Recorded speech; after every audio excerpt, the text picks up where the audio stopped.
Great to have you back, Mariah. Is it? And No. I'll be an executive producer, silence on set. And hello and welcome to Sorry. Cabin Fever Radio Novelas. This is season 3, where an isolated group of talented actors and creators come together to stave off their madness and yours and keep us all entertained through dramatic readings of your favorite movies and TV shows, along with original material. Yes, we have original material. This episode is sponsored by Vengeance Turns, an original Cabin Fever radio show and podcast, but we'll hear more about them later in the show. I am your host for the evening, Mr. David Rano. And this season, we're focusing on feature-length films. And joining us for the reading is Kelsey Jaffer, Stephen Cicerone, Braxton Ray, Mariah Hart, Rob Fury. Hey, how you doing? Marissa Martin, David Coker, and David Ross. And the story is called GOODFELLAS, written by Nicholas Pileggi and Martin Scorsese, and this will be one of 4 parts that we're going to be doing. So be sure to like, follow, and subscribe Cabin Fever Radio on all social medias, as well as the links will be on the description below underneath the video or wherever it is that you're watching. You can also get links to our cast members, their Instagram, so you can follow them as well and get up to date on our various shows, especially our original radio novella, Vengeance Turns, which the 2nd chapter is available today on Spotify and other podcast platforms. With all that being said, are you guys ready to go? Yes? Yes? Good. Yes? Yes. Forget about it. No. Forget about it. Wait, that's still another movie. I know. Now they like- say it in this one. Nah. Once. Yeah, but Once. not with that intonation of forget about it. That's true. Back at home, back home. Forget about That's it. true. On that note, we are going to go straight on into it. Again, you are listening to Cabin Fever Radio. This is GOODFELLAS. All right, so I've got a story for you today. So it's June 11, 1970, in Queens, New York. We're in the Suite. It's a smoky, over-decorated cocktail lounge and nightclub on Queens Boulevard. Sergio Franchi is in full voice at the jukebox. It's after midnight, and it's been a long night. Balloons and empty glasses litter this place. Billy Batts, a 50-year-old hood in an out-of-date suit holding court is at the bar.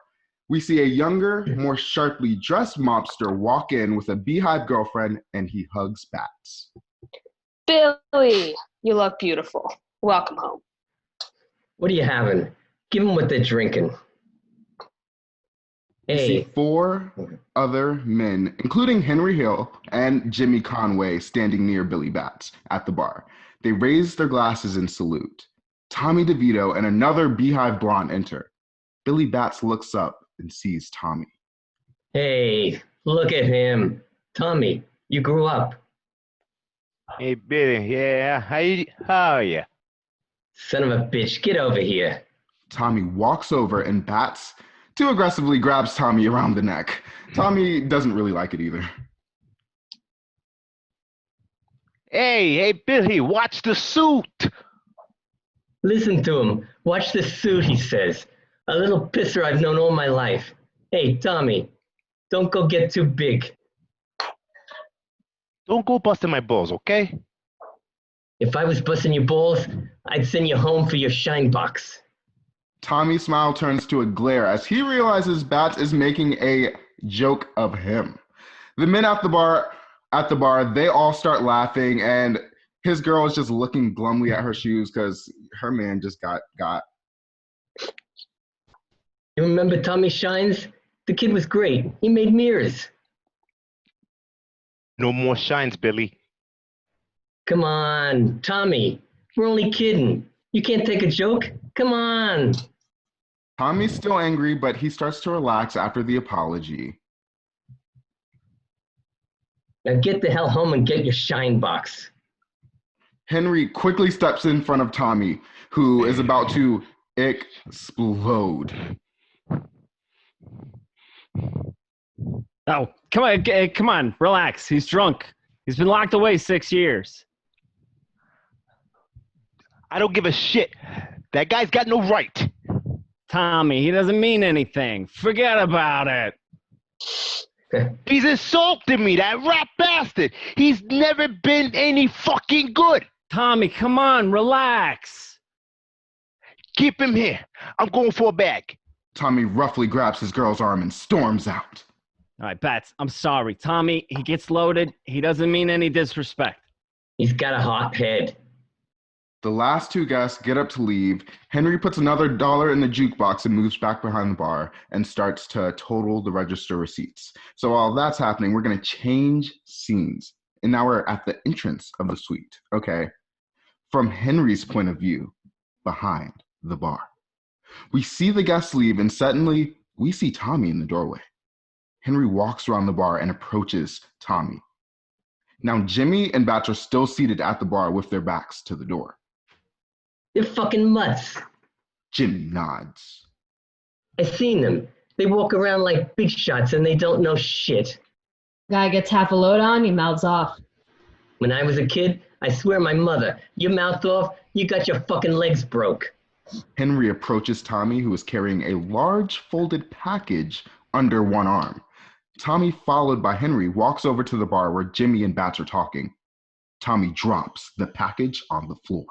Bats looks up. Jimmy turns around and sees that Tommy has a gun in his hand. Jimmy immediately grabs Bats' arm, and we see Tommy smash the gun into the side of Bats' head. We see Tommy hit Bats again and again and again as Jimmy continues to hold Bats' arms. Quick, lock the door. We see Tommy club Bats to the ground with Jimmy holding Bats' arm. Henry locks the door. Bats' inert form is just on the floor. We see Tommy unfold the package he had dropped near the bar. It is a plastic flower-printed mattress cover. Tommy and Jimmy start putting Bats' legs into the mattress cover. Henry is standing over them as Jimmy and Tommy struggle to fit Bats' body into this mattress cover. What are we going to do with him? We can't dump him in the street. Bring the car around back. I know a place upstate that'll never find this. Tommy is looking brightly at Henry as he and Jimmy finally zip Bats in the mattress cover. I didn't want to get blood on your floor. Now we're at the rear driveway. Darkness. The open trunk of Henry's car. The mattress cover is being shoved into the trunk by the three men. It's heavy work. Bats is made. His whole crew is going to be looking for him. This is fucking bad. There's a shovel at my mother's. We're in Tommy's mother's house now, in the kitchen. Darkness. We hear the noise of doors opening and tools being banged around in the dark. Shh, you woke her up. Suddenly, the light in the entryway goes on, and we see Tommy's mother, in housecoat, beaming at her son and his friends. They woke her up. Now we're at the kitchen table where Tommy's mother hovers over the seated Tommy, Henry, and Jimmy. The table's filled with plates and coffee cups and dirty dishes. Have some more. You hardly touched anything. Did Tommy tell you about my painting? Look. She reaches next to the fridge and pulls out a couple of oil paintings, and she props them on the table. They want me to do portrait next. I'm going to do the Mona Lisa. Now let's look out the window, and we see Henry's car with the body in the trunk, still parked at the curb. Now, in Henry's car, this is a new scene now. Finally on their way, Henry is driving. Jimmy is in the passenger seat, and Tommy, he's in the back. He's just holding this shovel and dozing off. And now suddenly we hear a thumping sound. At first, Henry thinks he has a flat tire, but the thumping is just too irregular. Jimmy awakens. Everyone's eyes are on Henry. Tommy leans forward from the rear seat. Thump, then silence. New scene, now we're in Merritt Parkway. The car pulls off of the road onto the grass. Henry, Jimmy, and Tommy are still holding the shovel, and now they get out of the car. Jesus Christ! Miserable bastard! Henry opens the trunk and steps back. We hear muffled groans. Can you believe this no good fuck? The prick! He's still alive! Then Tommy smashes his shovel into the moving, bloody mattress cover. He smashes it again and again and again, cursing Bats with every single swing. Rat bastard! No good, low life fuck! Tommy swings the shovel and swings the shovel and swings the shovel until that mattress cover stops squirming. And then he stops swinging. But he's exhausted because, honestly, he was putting in work. Okay, but Tommy and Jimmy, they get back in the car, and Henry is facing the open trunk. And then he closes the trunk. As far back as I can remember, I always wanted to be a gangster. All right. Now we're going to go to the next scene. We see Henry, as a child, looking out of his bedroom window. To me, being a gangster was better than being president of the United States. Next stand, we're at the cab stand. And it's still Henry's point of view. With faded Pitkin Avenue cabs is the sign above the door. It's after midnight, it's really late, and we see a half a dozen immaculately dressed hoods wearing diamond pinky rings and silk shirts. They're just lounging around this cab stand. They're just talking, sipping coffee, you know. Even before I wandered into that cab stand for an after-school job, I knew I wanted to be a part of it then. It was where I belonged. We see a Cadillac pull up to the cab stand. We see the cab rise slightly when two huge, dapper mobsters get out. One of them has a pinky ring on, a really huge pinky. Like, maybe they should upsize the ring. And then we see a broken-nosed mobster's tie hanging loosely across his monogrammed shirt, like a silk bandolier. To me, it meant being a somebody in a neighborhood full of nobodies. On the sidewalk, we see two mobsters who just got out of the car hug and playfully shove Tutty Cicero, the sloppily dressed, solidly built mobster who runs the cab stand. They weren't like anybody else. They did whatever they wanted. They double parked in front of hydrants and nobody gave them a ticket. In the summer, they played cards all night. Nobody ever called the cops. We see Tutty laughing, trying to push them away. And Tutty Cicero ran the cab stand and the pizzeria and a few other places for his brother, Paul. He was the boss over everybody in the neighborhood. We see a laughing mobster slyly slip behind Tutty and grab him around the neck, while Mobster 2, the second mobster, starts feigning punches to Teddy's ample midsection. Suddenly, Tutty and the mobsters see Paul Cicero, the boss, is standing in the cab stand's doorway. Cicero's a large man, and in this light, he appears even larger. Paulie might have moved slow, but that was only because Paulie didn't have to move for anybody. Everyone stops horsing around. Now we're in a child's bedroom. Carmela Hill, Henry's mother, shoves his books under his arms and pushes him into the hallway. We see Henry's two brothers putting on their jackets and picking up their books and almost tripping over one another in the style of siblings. We catch a glimpse also of two sisters eating breakfast. We see Henry's construction worker father sipping coffee in the kitchen before going off to work. At first, my parents loved that I had found a job across the street. My father, who was Irish, was sent to work at the age of 11, and he liked that I got myself a job. He always said that American kids were spoiled, lazy. Come on. You'll all be late. Yeah, my mother was excited because she found out that the Ciceros came from the same part of Sicily as she did. To my mother, it was the answer to all her prayers. And then we see his mother shove him out the door with his school books. And in the next scene, we're on the street side of the door. Carmela is in the doorway. She watches Henry go down the block towards school. When Henry turns the corner along with the other school children, we see he stops. The other school children, they keep walking. Henry carefully sticks his head around the corner. but his mom's no longer there. We see him race across the street towards the cab stand. I was the luckiest kid in the world. And now we're in the cab stand. We see him leap into the air to catch a set of car keys. I could go anywhere. And now we're in the parking lot of the cab stand. We see Henry, who can hardly see over the dashboard, jockeying a mobster's caddy around the cab stand parking lot. We see the other kids his age watching him in awe from behind the fence. I could do anything. Now we're in the back room of the cab stand. We see him watching two cops laughing with Teddy and some mobsters while stuffing whiskey bottles under their tunics. I knew everybody, and everybody knew me. And now we're on the sidewalk outside of the cab stand. And we see Henry trying to sip hot espresso coffee, just like the big guys, except we see Henry grimace because the coffee is too hot and far too bitter.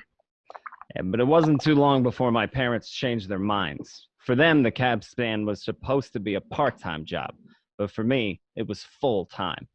Now we're in the back of the cab stand. Teddy is folding and placing long sheets with policy bets into a brown paper bag. In the background, we see all the mobsters going through boxes of stolen orange and blue cardigan sweaters. Henry waits at Teddy's side until Teddy finishes making a notation on a slip of paper. Teddy holds the paper bag in his hands and says, "Okay." And now we're back in the cab stand. We see Henry running to the cab stand door carrying the paper bag. He runs past half a dozen mobsters lounging outside the wooden chairs wearing orange and blue sweaters. People like my father could never understand, but I was part of something. I belonged. I was treated like a grown-up. Every day I was learning how to score. And now we're in Henry's house in the kitchen. Did you study hard in school today? Did you learn a lot? Huh? I can't hear you, you little liar. I got this from school. They say you haven't been there in months. Henry tries to dart past his father, but he can't escape. Henry gets a blow to the back of his head. Henry's mother starts to intervene, but is pushed back. Lying little bastard. Carmela screams. Henry doubles up. Henry's father keeps pounding away. And we look on Henry's father's face. My father was always pissed off. He was pissed that he had to work so hard. He was pissed that he made lousy money. He was pissed that 7 of us had to live in the same tiny house. He said I was going to get into trouble. I used to say I was only running errands after school, but he knew better. And he knew what went on at that cab stand. And every once in a while, usually after he got his load on, I had to take a beating. But by then, I didn't care. No matter how many beatings I took, I wouldn't listen to what he said. I didn't think I even heard him. The way I saw it, everybody had to take a beating once in a while. The beating continued. And now we're back into the cab stand. What happened to you? I can't make any more deliveries. What do you mean you can't make any more deliveries?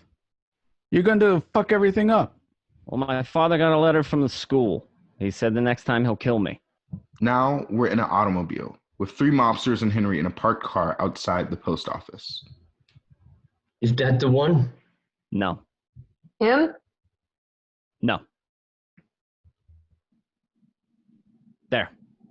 That's him. That's the guy.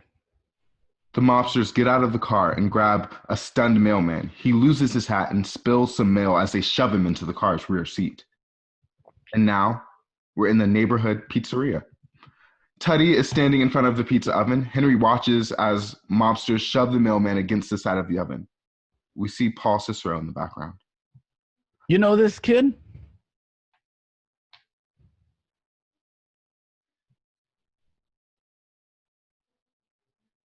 Yes, says the mailman. You know where he lives? The mailman nods. You deliver mail to his house? He nods again. You know, from now on, any letters to this kid from his school come directly here. You understand? One more letter from the school to the kid's house and... Teddy looks at Paul Cicero, who nods, and the mobsters pull down the door of the pizza oven and shove the mailman up close. You're going in the oven head first. We look at the mailman's face, smeared against the hot stove, and Henry says, That was it. No more letters from truant officers, no more letters from school. In fact, no more letters at all. How could I go back to school after that and pledge allegiance to the flag and learn good government shit? And now we're in the mob social club. We see Henry enter the mob social club, nodding to a friendly cop lounging outside, past the wise guys in sleeveless underwear sunning themselves in front of the club. We see a couple of menacing mobsters smile and nod hello to Henry. And at the backyard of the social club, hoods are cooking sausages and peppers on the grill. There are bottles of homemade wine and kegs of beer. We see Paul Cicero holding court while eating a sausage sandwich. There are mobsters standing around him at a respectful distance. Only Teddy approaches him with ease. We see the mobsters talk to Teddy. We see Teddy relax. We see Teddy relay the message to Paul. We see Paul say something to Teddy, who nods back to the mobsters and then motions to Henry to come over. We see Teddy bend down a little and whisper into Henry's ear. Hundreds of guys depended on Paulie, and she got a piece of everything they made. It was tribute, just like in the old country, except they were doing it here in America. It was like protection for the guys looking to rip them off. That's what it was all about. That's what the FBI couldn't understand. That's what people like my father could never understand. What Paulie provided, Paulie and the organization, was protection for guys, wise guys, couldn't go to the cops. They were like the police department for the wise guys. And on that note, we're going to continue to a quick little ad break. This episode is brought to you by Vengeance Turns.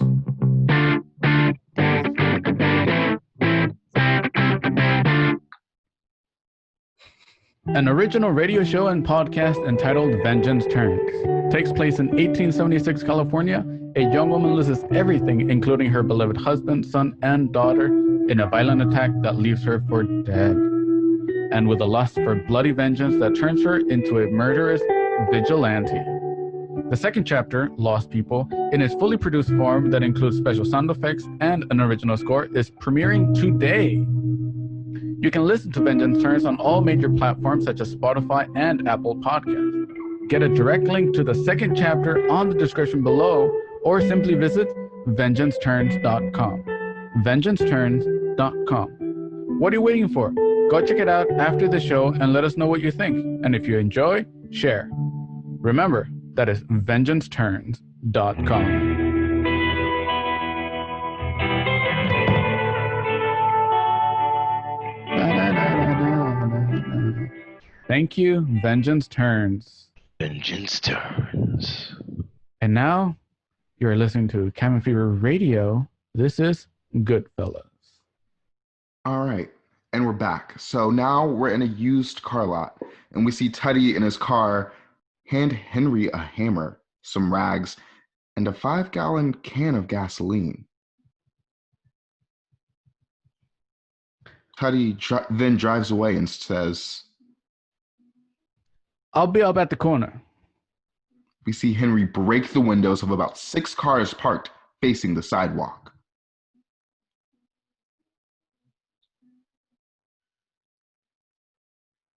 Then Henry says, Oh, right. I was like, that was 6.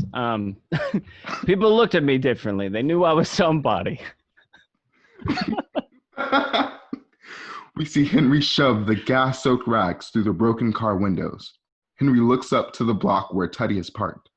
We see Teddy look around and nod. Henry immediately begins tossing lighted matchbooks through the smashed car windows. I didn't have to wait online in the bakery on Sunday morning anymore for fresh bread. The owner knew who I was with, and he would come around the counter. No matter how many people were in there, I got served first. Suddenly, the night explodes in orange brightness. We see Henry begin to run towards Teddy's car as the cars he has ignited begin to explode behind him. Our neighbors didn't park in our driveway anymore, even though we didn't have a car. At 13, I was making more money than most of the grown-ups in the neighborhood, and I had more money than I could even spend. I had it all. We see Henry's silhouette against the darkness like a man in hell. One day, some of the kids from the neighborhood carried my mother's groceries all the way home. They did it out of respect. And now we're at Henry's house from his mother's point of view.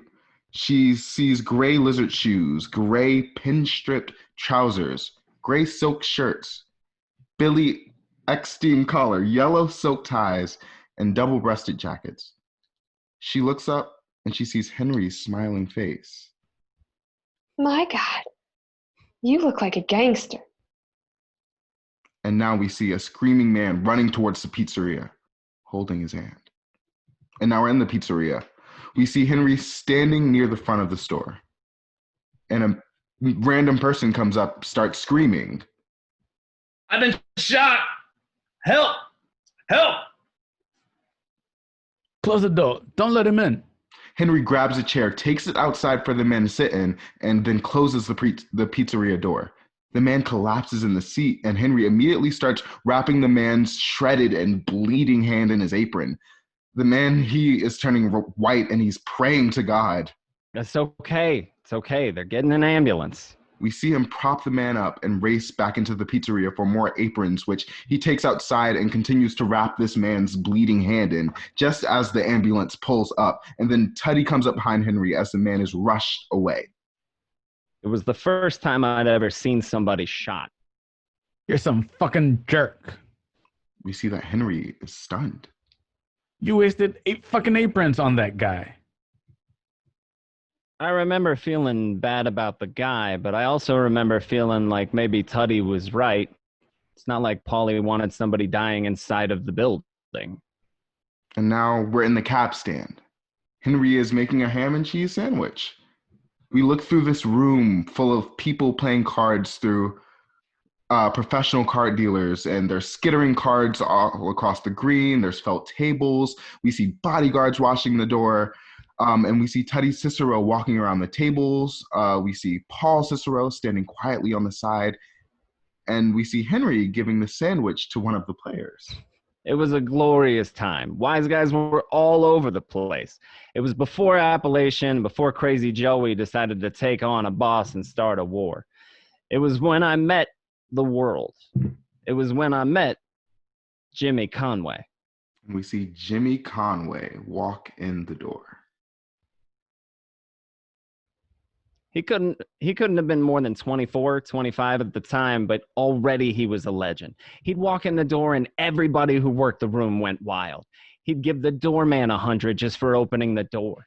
He shoved hundreds in the pockets of the dealers who ran the games. The bartender got 100 just for keeping the ice cubes cold.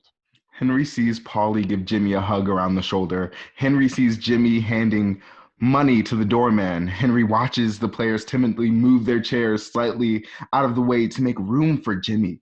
Henry sees Jimmy pull out a wad of bills and then just sit down.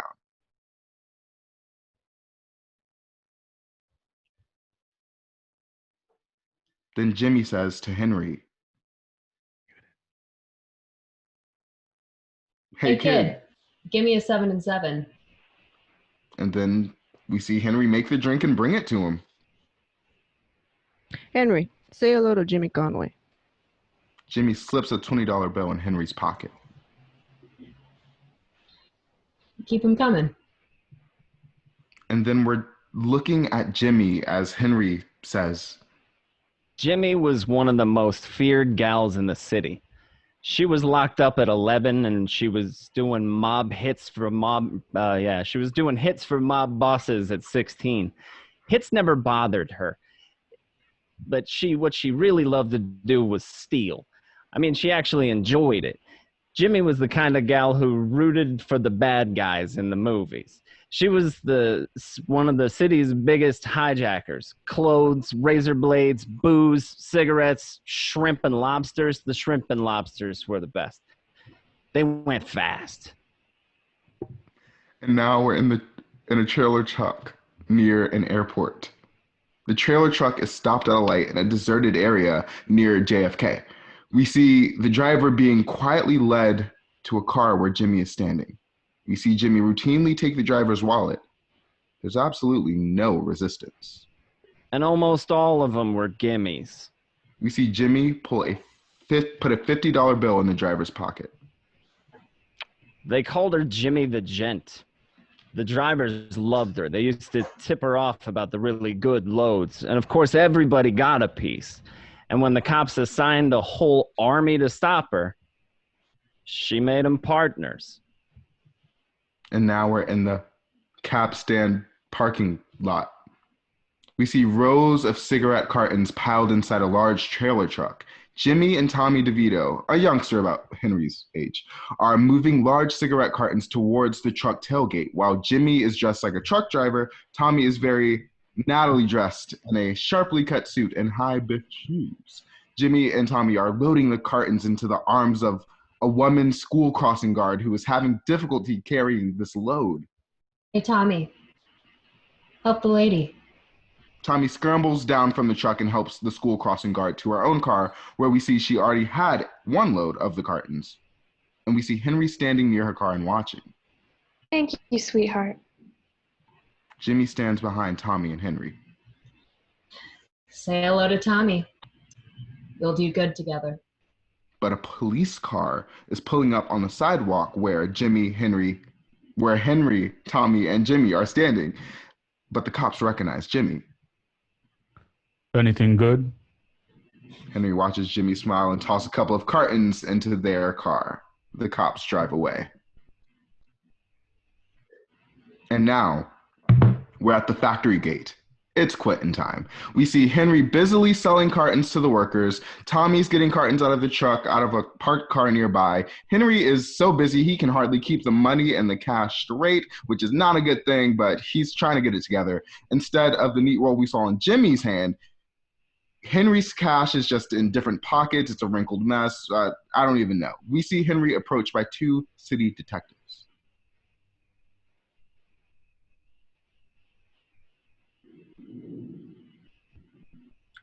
And they talk amongst themselves. What do you think you're doing? Where did you get these cigarettes? Hey, it's okay. The detective grabs Henry's arms and the other one grabs Henry's cigarette carton. We see Henry pull his arm away and one of the detectives slaps him across the face. Tommy's about to say something, but he runs away.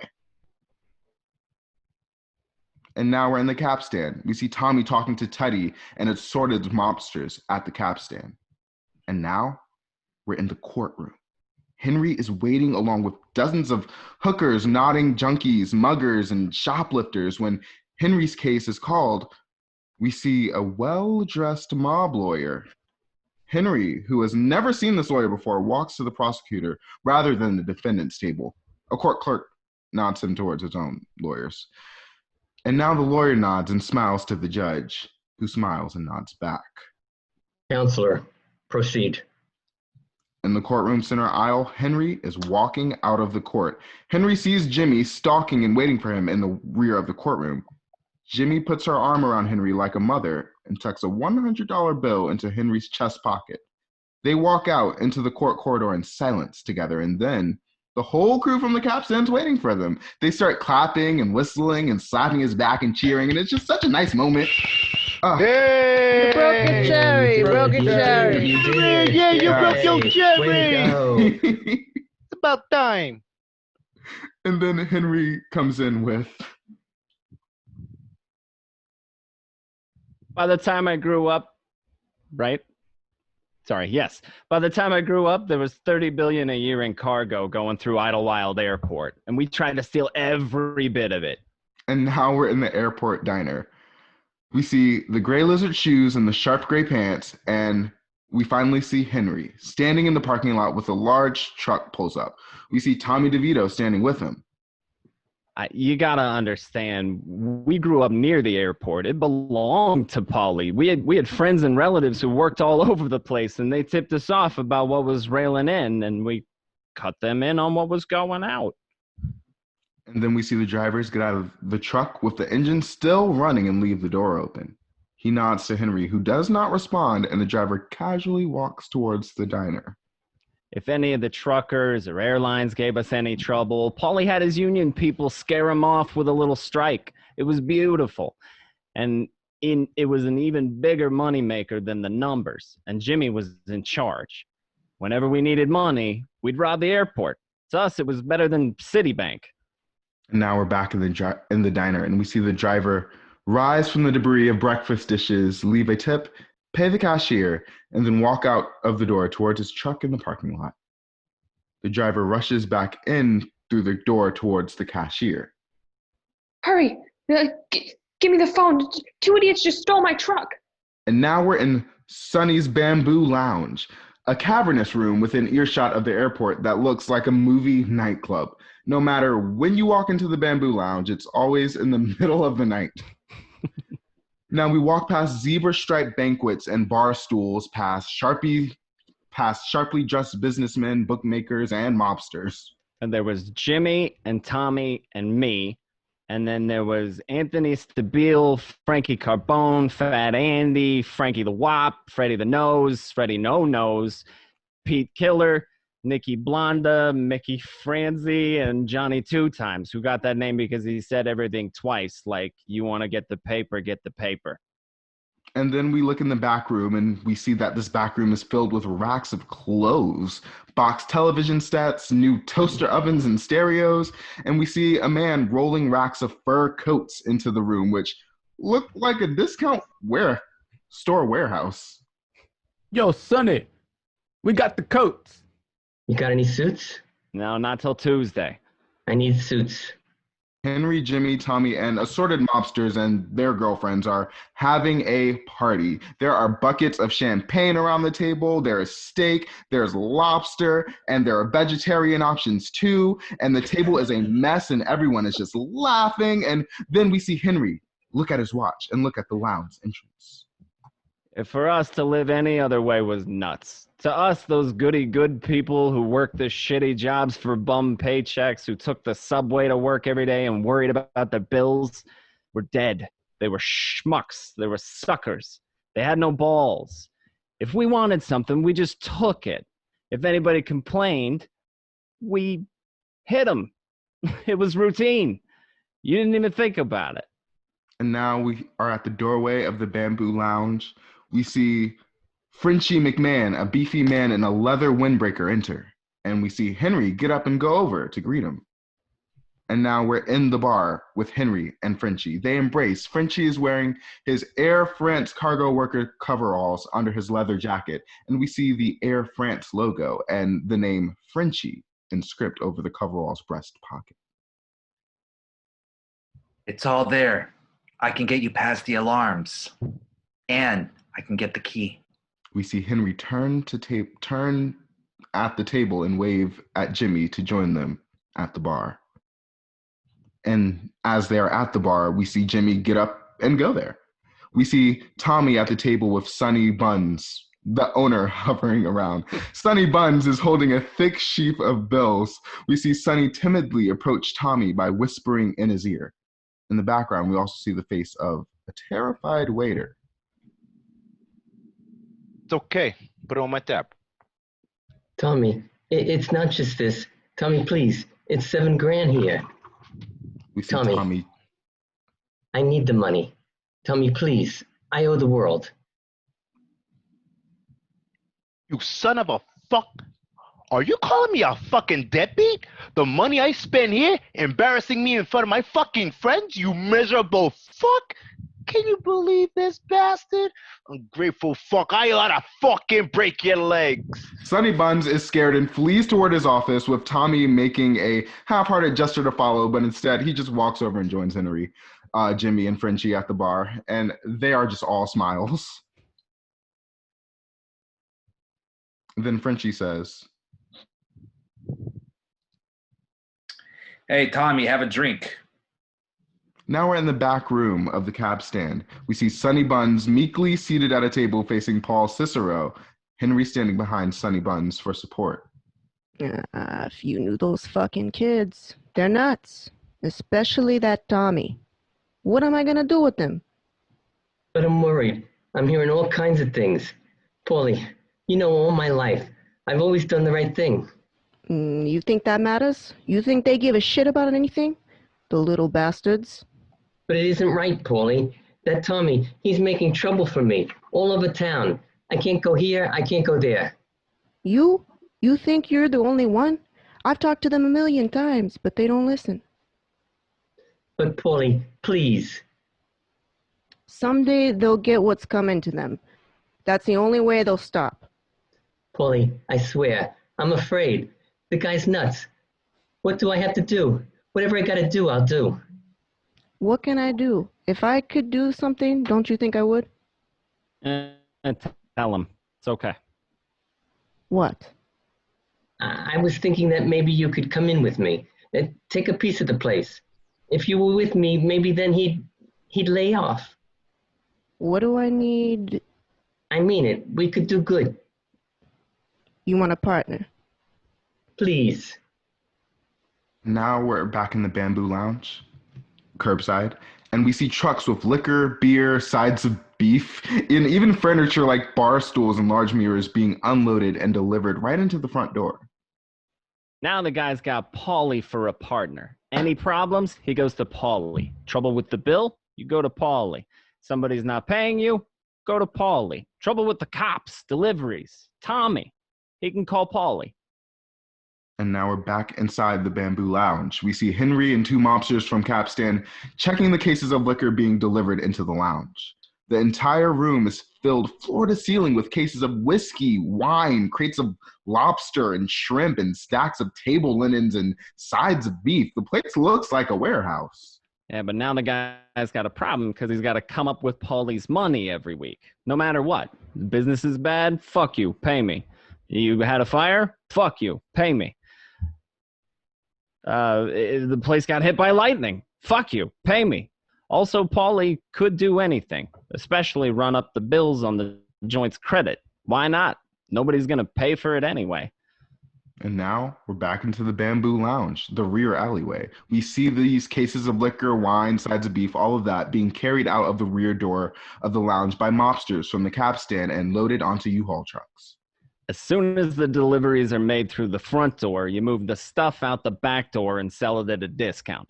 You take a $200 case of booze, you sell it for $100. Who cares? It's all profit.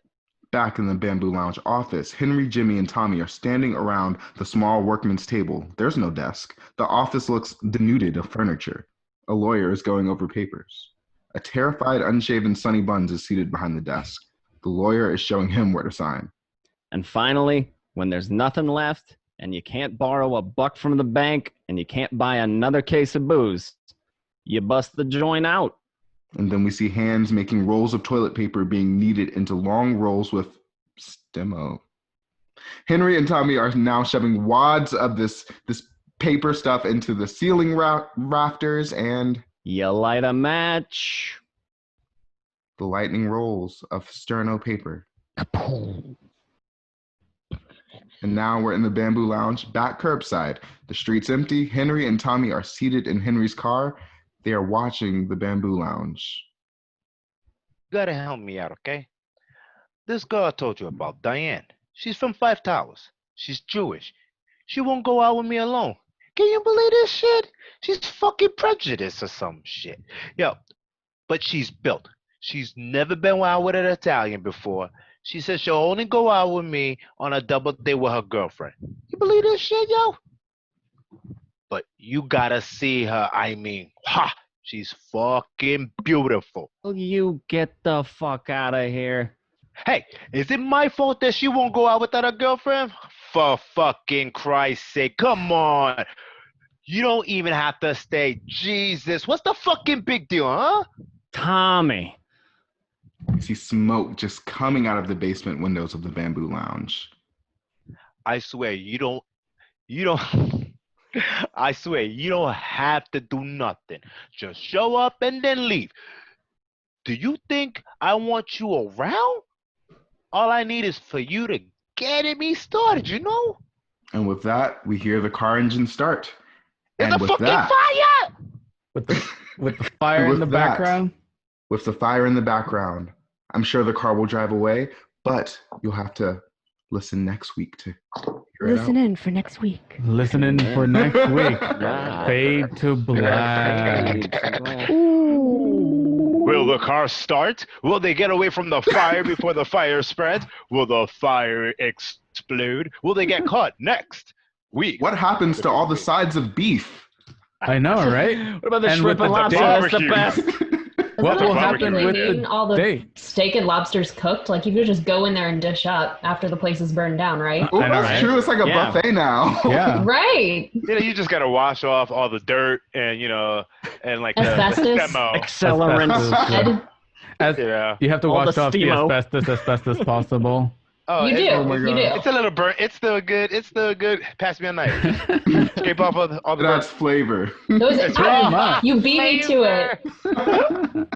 Oh, it's just smoked meat then. Okay, cool. And Oh, on for sure. on that note, can one guy be Hey. for you to see us next week? What do you think will Oh, happen? he did it. If you haven't seen the movie, don't spoil it because I haven't seen the movie. Not really, I have. But if you haven't seen it, stay tuned for next week to find out what will happen.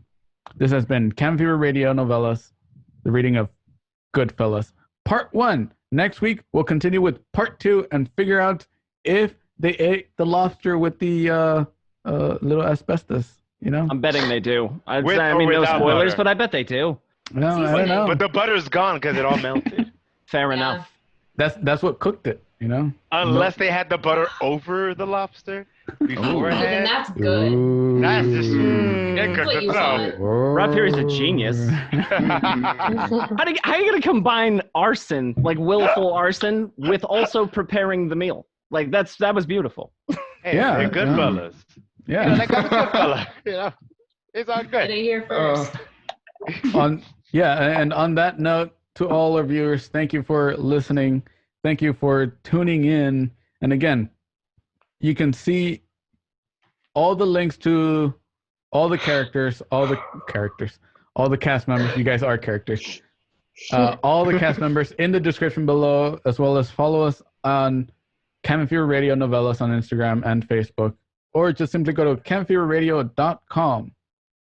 If you wish to support the show and its content and get exclusive content from us, like our post show and some of our production meeting shows and other videos, go to patreon.com/cabinfeverradio. With supporting us with as little as $6 a month, you can get exclusive content that will help this channel grow and become better and better every single time. So again, thank you guys for joining. I want to thank the cast as well. Thank you, Kelsey. Thank you, Steven. Thank you, Braxton. Thank you, Mariah. Thank you, Rob. Thank you, David. Thank you, David. Thank you, Marissa. And thank you to you guys for watching and staying with us till the very end. Because, again, you can see more episodes of Cabin Fever Radio on our website, cabinfeverradio.com, as well as stay tuned with Vengeance Turns, our original radio show and podcast that is available today. Chapter 2 is available today. And if you go to vengeanceturns.com, you can see the merchandise that we have specifically for Vengeance Turns. A Vengeance Turns t-shirt and a Vengeance Turns pin. Again, those is limited merch. Yes, that is correct. I just said it because it came out of my mouth. You Hence nailed it. me saying Yeah, it. And nailed print. it. Yeah. I printed it onto your He's ready face. for the post. With, He's ready yes, for the I'm ready. post-show. I'm ready for the post show. Uh-huh. But again, thank you This guy guys. is wild. Thank you guys. Thank you guys. No Thank wine you, here. David. Thank you. Just Thank Smog you. City beer. Yeah. On that note, again, thank you to all the listeners. Stay tuned, like I said, to our social medias. All the links are in the description. Be sure to tune in next week for part 2 of Goodfellas. Be sure to listen to Vengeance Turns, our radio show and podcast that is available now on all platforms like Spotify, Apple Podcasts, Google Play, and many, many other ones. And yeah, are you guys ready to go to the post show? What? Oh, shit. Oh, Sheldon, let's do it.